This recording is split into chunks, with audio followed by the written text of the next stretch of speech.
зөвшөөрлийн шинжтэй үйл ажиллагаа хууль болон журмаар давхцуулаад эсвэл давуулж олгоод. 89 байгууллага бол 89 журмаар зөвшөөрлийг давсан буюу зөвшөөрөл байхгүй үйл ажиллагаа зохицуулж байгаа. За ингээд нийт 250 зөвшөөрөл төрөл асуудал гарч ирж байгаа. Ялангуяа хууль заагаагүй зөвшөөрөл болон хуулиас давсан зохицуулттай дүрм журмуудыг чөлөөлж эхэлсэн. Зөвшөөрөл олгодог бүх байгууллагад мэдээллийг хүргүүлж, үүнд бол 9 яам, зохицуулах хороод, агентлагууд, бүтгэн захиргааны байгууллагуудад үүрэг өгсөн. За та нарын хууль заагаагүй зөвшөөрлөө зэгцлээ, бууруулаа. Ингээд нийт 56 журам хүчингүй болсон.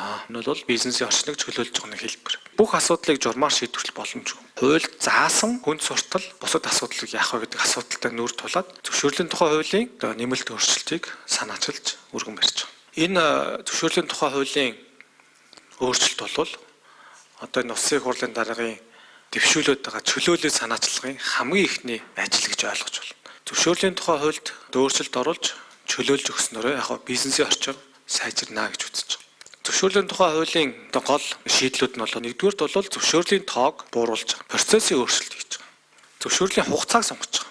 Зөвшөөрлийн хуулинд энэ эрсдлийн үнэлгээний процессыг тусгаж одоо нэмж сайжруулж өгч байгаа. За ингээд зөвшөөрлийн тухай хуулиар бол саяны минь дурдсан тоон өөрчлөлтүүд нэгдүгээрт орж байгаа. Зөвшөөрлийн тухай хуулийн өөрчлөлт орж байна. За ингээд мэдэгдэл гэдэг шинэ англи орж ирсэн. Зөвшөөрлийн хууль өмнө нь тусгай ангийн гэдэг хоёр ангилалтай байсан бол одоо мэдэгдэл гэдэг гурав дахь төрөл нь орж ирж байгаа. За ингээд хамгийн сүүлийн танилцуулга бол зөвшөөрлийн тухай хуульд нийт хичнээн төрлийн зөвшөөрлөл одоо ямар байдлаар хааш нь орсон бэ гэдэг зохицуулт. Нийт 371-ээс 360 зөвшөөрөл болж байгаа. Өөрөөр хэлбэл нөгөө шинээр нэмэгдсэн 21 мэдэгдэл нь хараад байхад нийт зөвшөөрөл мэдэгдлийн тоо буурч байгаа. Тоо буурна гэдэг бол бас тодорхой хэмжээгээр төрөөс бизнес оролцоог хязгаарлаж байгаа нэг хэлбэр гэж ойлгож